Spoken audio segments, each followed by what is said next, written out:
ओम शांति। 15 मई 2023 साकार मुरली। मीठे बच्चे, चलते फिरते विचार सागर मंथन करो। ये ज्ञान मंथन ही बुद्धि का भोजन है। विचार कर सर्विस की नई नई युक्तियां निकालो। प्रश्न: ज्ञान अमृत धारण करने व कराने की शक्ति किन बच्चों में आती है? उत्तर: जो बाप के बनते ही पवित्रता की पक्की प्रतिज्ञा करते हैं। बाबा कहते, बच्चे याद रखना, अगर इतना सुनते भी पवित्र नहीं बनेंगे तो बुद्धि का ताला बंद हो जाएगा। एक कान से सुनेंगे, दूसरे से निकल जाएगा। बाप का बने हो तो गंदगी को निकाल दो। उल्टा कर्म किया तो गला घुट जाएगा। ज्ञान सुना नहीं सकेंगे, इसलिए सावधान। Attention please. गीत है, तूने रात गवाई सो के, दिवस गवाया खाके। ओम शांति। अब बाप बैठ बच्चों से पूछते हैं कि बच्चे बेहद के बाप को अच्छी रीति से जाना है? पूछना पड़ता है, नहीं तो पूछने का कायदा नहीं है, ऐसा कहेंगे। सब जानते हैं वह हमारा माता पिता है। माता पिता मिले तो हो गए आस्तिक। माता पिता जिससे सुख घनेरे मिलते हैं। सतयुग में तो है ही प्रारब्ध, वहां आस्तिक व नास्तिक का तो सवाल ही नहीं उठता। वहां तो बाबा का परिचय भी नहीं लेते हम, क्योंकि वहां हमने कभी पुकारा ही नहीं बाबा को। सुख ही सुख है। तो नास्तिक न नास्तिक, आस्तिक नास्तिक, जानना न जानना, ये सब होता है संगम पर। बच्चे अब जानते हैं, जो कल नास्तिक थे, बाप और बाप की रचना को नहीं जानते थे, वही अब आस्तिक बने हैं। जान गए ना अभी हम सब, तो आस्तिक बन गए। कहे हाँ जी बाबा, बाप को और अपने 84 जन्मों को जान गए हो। कल नहीं जानते थे, आज जानते हैं। कल और आज कहा जाता है ना, आज पुरानी दुनिया है, कल नई दुनिया होगी सतयुग में। आज रात है, कल दिन होगा। वास्तव में भारतवासियों को तो अपने बाप को जानना चाहिए। भारत में ही तो सोमनाथ का मंदिर है ना, शिव जयंती मनाई जाती है, परंतु ये कोई नहीं जानते कि शिव बाबा कब आया था। सोमनाथ जो नाम पड़ा है, उसने कब आकर ज्ञान अमृत पिलाया था। अब तुम बच्चे जानते हो, हम बाबा द्वारा आस्तिक बने हैं। बाप ने अपना परिचय बैठ दिया है। बने बनाए ड्रामा अनुसार परिचय मिलता भी है संगम पर। बच्चे जानते हैं, आज नरक है, कल स्वर्ग होगा। कल माना दूसरा जन्म हमारा सतयुग में होगा। हम पुरुषार्थ कर रहे हैं। आज है मृत्यु लोक, कल अमर लोक होगा। दुनिया बदल रही है, कल युग से सतयुग बन रहा है, सो तो बाप ही बनाएंगे ना। बाप है पतित पावन। दुनिया में संगम का कोई को पता ही नहीं है। अब तुम कितनी रोशनी में आ गए हो। तुमने अब भक्ति मार्ग छोड़ दिया है। आज भक्ति है, कल नहीं होगी। ऐसे नहीं आज भक्ति है, कल फिर ज्ञान होगा। नहीं, भक्ति तो आधा कल्प चलती है। ज्ञान एक ही बार मिलता है और सदगति हो जाती है। बाप एक ही बार आकर सबकी सदगति करते हैं, इसलिए गाया हुआ है पतित पावन सदगति दाता। उनका जन्म भी भारत में होता है, परंतु भारतवासी जानते नहीं है कि ये निराकार शिव बाबा का मंदिर है। कहाँ ज्योति का मंदिर है। ब्रह्म समाजी ज्योति जगाते हैं, समझते हैं परमपिता परमात्मा ज्योति स्वरूप है। अनेक प्रकार की मतें हैं, जिसने जो बात सुनाई उनको मान फॉलो कर लेते। अभी तुम रचयिता और रचना को जान गए हो। रचता और रचना के आदि मध्य अंत का राज समझकर फिर औरों को भी समझाना है। परमपिता परमात्मा सत्य है, चैतन्य है, ज्ञान का सागर है। हर एक एक्टर की महिमा अलग अलग होती है। परमात्मा सर्वव्यापी कहने से अलग अलग महिमा हो न सके। हर एक आत्मा में अलग अलग पार्ट भरा हुआ है। सर्वव्यापी है तो परमपिता परमात्मा का पाठ सभी के अंदर बजे। कितना अंधियारा है, तब बाप ही आकर समझाते हैं। बच्चे जानते हैं बरोबर ऊंचे ते ऊंचा पाठ है परमात्मा का। उस एक को ही सब भक्त याद करते हैं। भक्त सब पतित है। पतित किसको कहा जाता है ये मनुष्य नहीं जानते हैं। सन्यासी समझते हैं कि इन विकारों से हम नरकवासी बने हैं, इसलिए घर बार छोड़ने से हम जाकर ब्रह्म में लीन होंगे। बाप समझाते हैं ये है कलयुग। सब विषय सागर में गोते खाते हैं, इसलिए इनको वैश्यालय कहा जाता है। मैं आकर शिवालय बनाता हूँ। सतयुग में एक धर्म था, वही देवी देवता 84 जन्म भोग। अब अपने को देवी देवता नहीं कहलाते। जो पूज्य देवी देवता थे सो गिरते गिरते क्षत्रिय, फिर वैश्य और फिर शूद्र वर्ण में आते पतित पुजारी बने हैं। सबसे जास्ती भारत पावन था, सो अब पतित बना है। सन्यासियों को भी संपूर्ण पावन नहीं कह सकते, क्योंकि पतित दुनिया में बैठे हैं। घर बार छोड़ कोई सतयुग में नहीं जा सकता। तुमको जो इस दुनिया को भूल सतयुग में जाना है, हाँ? हमको तो इस दुनिया को भूलना है ना, जाना है ना सतयुग में। दिल से कहे हाँ जी बाबा, रेडी है सभी। स्वर्ग में जाने लिए हूबहू कल्प पहले मुआफिक पुरुषार्थ कर रहे हैं। भारत ही पूज्य से पुजारी बना है, फिर पूज्य बनेगा।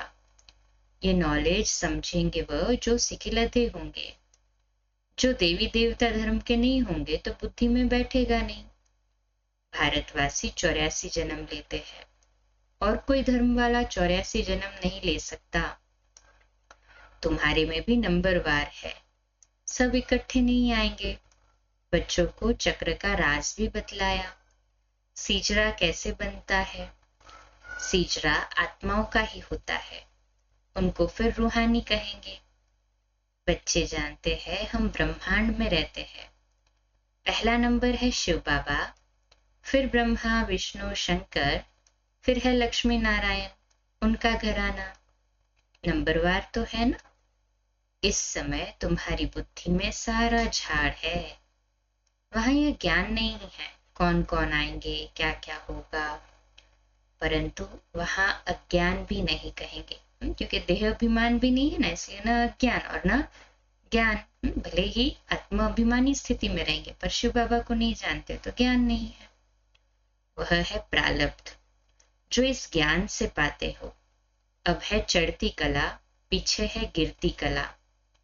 1250 वर्ष में 2 कला कम हो जाती है, थोड़े थोड़े होकर गिरते हैं। सतयुग में 16 कला संपूर्ण और त्रेता में 2 कला कम।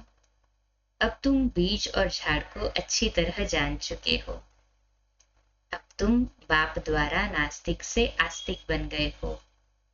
बाबा ने समझाया है, फादर शोज सन, टीचर्स शोज स्टूडेंट। पहले गुरु शोज फॉलोअर्स, फॉलोअर शोज गुरु। यहाँ तो तीनों ही एक बाप है।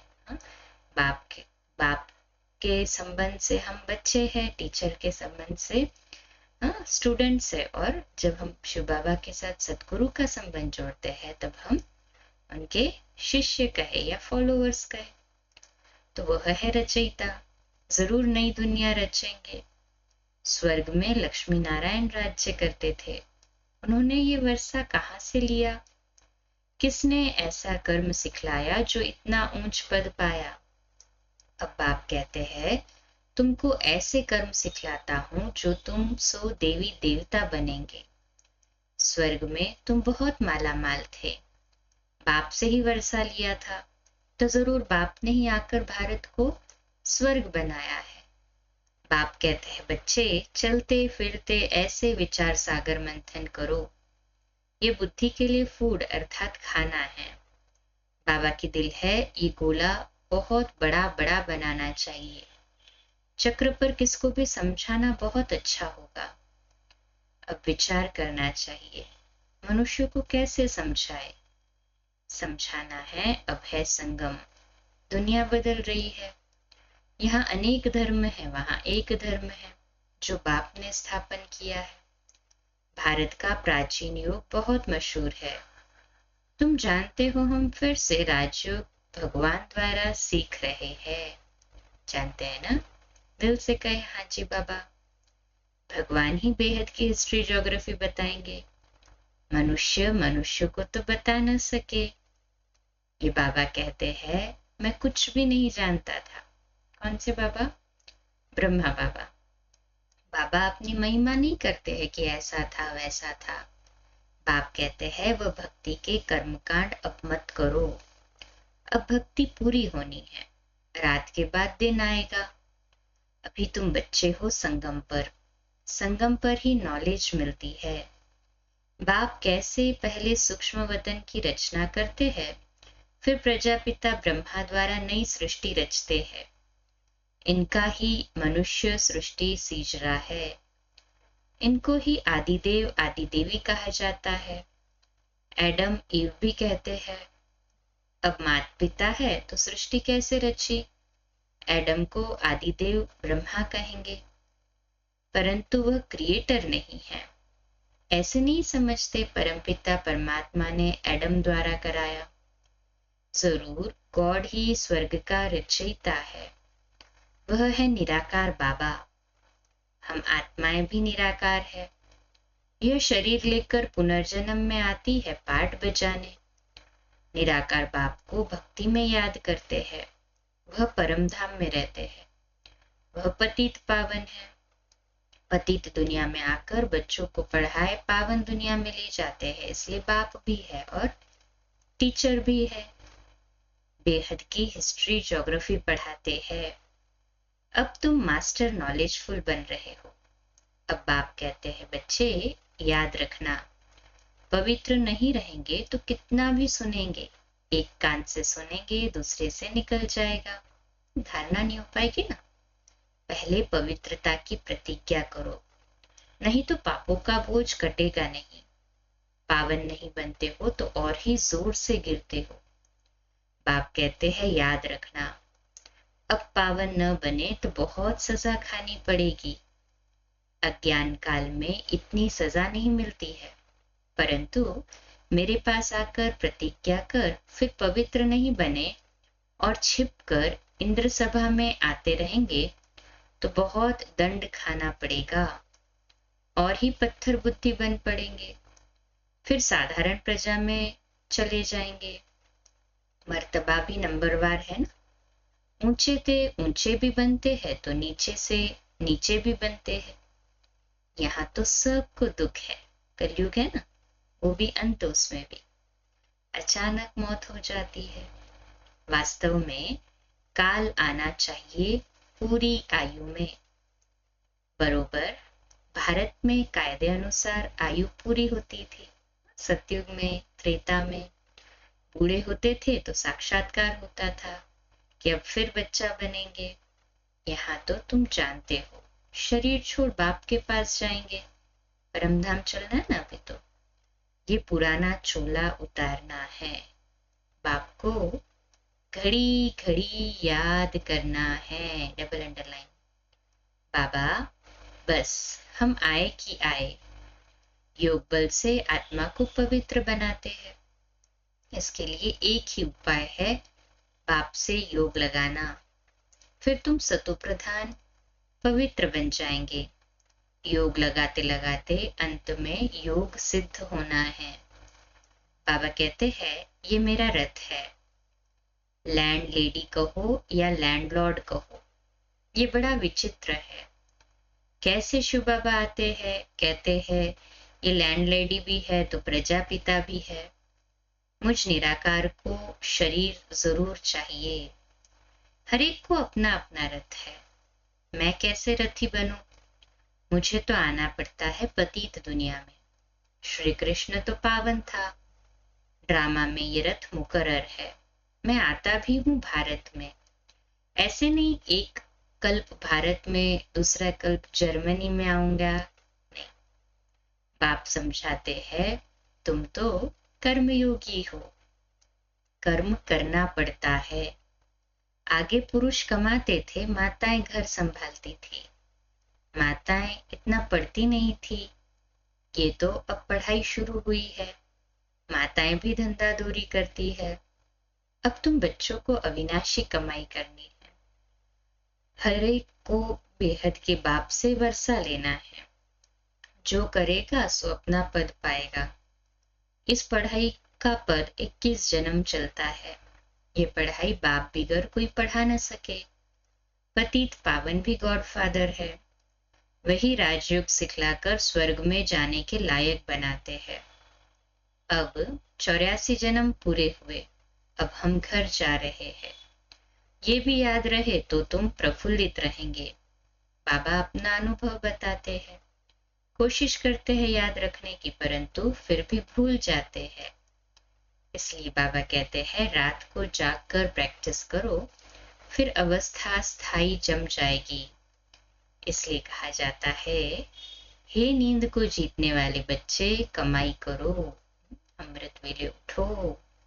हाथ पाव मुख से कुछ करना व बोलना नहीं है। आगे तो माला फेरते, राम राम जपते थे। माला का राज अभी तुम समझते हो, विजय माला और रुद्र माला। अब तुम सब पुरुषार्थी हो, इसको माला नहीं गाएंगे। रात को जागने से तुमको बहुत मजा आएगा। रात को 9 से 12 का समय गंदा होता है, 2 बजे से है अमृत वेला। यहाँ तो एकदम गंदगी को निकाल दो। इतना सुनते भी अगर पवित्र नहीं बनेंगे तो बुद्धि का ताला बंद हो जाएगा, फिर किसको ज्ञान भी सुना नहीं सकेंगे। जैसे वृंदावन में कुछ रास लीला का बना हुआ है, ये है ज्ञान डांस की बात। यहाँ से सुनकर देखकर बाहर जाकर उल्टा बोलते हैं तो गला घुट जाता है। इसलिए सावधान रहना है, पवित्र जरूर बनना है, तब योग लगा सकेंगे। अच्छा, मीठे मीठे सिकलदे बच्चों प्रति माता पिता बाप दादा का याद प्यार और गुड मॉर्निंग। रूहानी बाप की रूहानी बच्चों को नमस्ते। हम रूहानी बच्चों की रूहानी माता पिता बाप दादा को याद प्यार, गुड मॉर्निंग और नमस्ते। वाह बाबा वाह, शुक्रिया बाबा शुक्रिया। धारणा के लिए मुख्य सार है, पहली पॉइंट, कर्मयोगी बनकर रहना है। कर्म करते भी बाप को याद कर सतो प्रधान बनने का पुरुषार्थ करना है।